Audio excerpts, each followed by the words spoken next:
So Khaleja వాస్తవానికి budget లో fail అయింది కానీ ఇప్పుడు కూడా చాలా మంది మంచి కలేజ్ సినిమా. సినిమా కూడా చాలా మంది ఇష్టపడతాడు. అవును. సో నిజంగా తన మార్క్ క్రియేట్ చేసుకుంటాడు మన త్రివిక్రమ్. అవును. బడ్జెట్ లో ఫెయిల్ అయిన ఈ సినిమా కూడా బడ్జెట్ లో ఫెయిల్ అవుతుంది కానీ సో తన ఇంపాక్ట్ చూపిస్తారని మనకు తన మార్క్ చూపిస్తారని అనుకుంటున్నాను.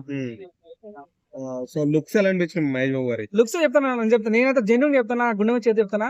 సో శ్రీలీల లుక్స్ కానీ మహేష్ బాబు లుక్స్ కానీ వేరే, so beautiful, so elegant, just looking like a wow, just looking like a wow. నిజంగా చాలా బాగా అనిపించింది Mahesh Babu looks. Wow wow wow. మన Sreeleela looks, oh my god, wow wow wow. నిజంగా లుక్స్ చాలా బాగా అనిపించాయి. సంక్రాంతికి 5 సినిమాలు రిలీజ్ అవుతున్నాయి కదా, సో ఇది మంచి బరువులో నిలబడుతుందా? సీరియస్ చెప్తున్నా, మన టాప్ 5 అనుకుంటున్నాను. సో టాప్ 5 లో 100% మన గుడ్డు కారం ఉంటది.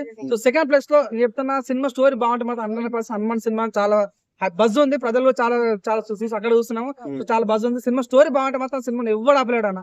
హనుమాన్ కి చాలా ప్లేస్ ఉంది కానీ ఆ సినిమా తొక్కేలని అక్కడ చూస్తున్నాము. సినిమా కొంచెం స్పేస్ ఇచ్చేసి ఆ సినిమాకి థియేటర్ ఎక్కిస్తే మాత్రం 100% గుండ్రు కారం టచ్ చేసే ఛాన్స్ ఉంది.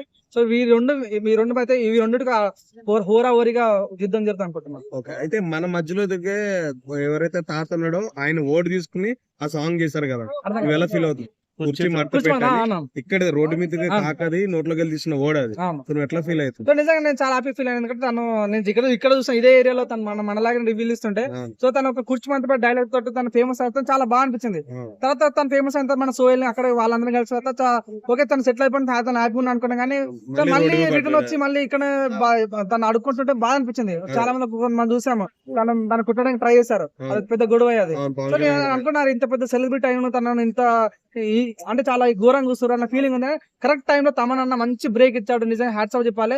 ఒక కామన్ మ్యాన్ లైఫ్ మనం చాలా గ్రేట్. సో ఇప్పుడు తాత ఎక్కడ అనిపించలేదు, నిజంగా తన హ్యాపీ ఉండి ఎక్కడ ఉన్నా తను బాగుండాలని కోరుకుంటున్నా. సో తన మొన్న సుమన్ టీవీలో ఇంటర్వ్యూ ఇచ్చాలి ఫ్యామిలీతో, మిస్ అయినట్లు. సో నిజంగా తను ఎక్కడికి దొరికాడు, తన ఫ్యామిలీతో తన సంతోషంగా ఉంటాను చాలా మనస్ఫూర్తి కోరుకున్నా. సో మన తమన్ అక్కడక్కడ వింటున్నా, తమన్ ₹1,00,000 ఇచ్చినాడు. తనకి ఇచ్చిన డబ్బులు తన ఫ్యామిలీ వాడుకొని ఎక్కడైనా తను అడుక్కోకుండా నిజంగా తను నిజంగా ఒక బిజినెస్ పెట్టుకుని కుర్చీ తాత అనే ఒక టీ షాప్ పెట్టుకున్నా పర్లేదు. తనకున్న ఫేమ్ అలాంటిది, జస్ట్ ఒక టీ షాప్ పెట్టుకున్నా కూడా 100% టీకి డిమాండ్ అయితే 100% అక్కడ బిజినెస్ రన్ అవుతుంది. నిజంగా తను అట్లా చేస్తే మంచి ఆహారంగా డెవలప్ అవుతాను.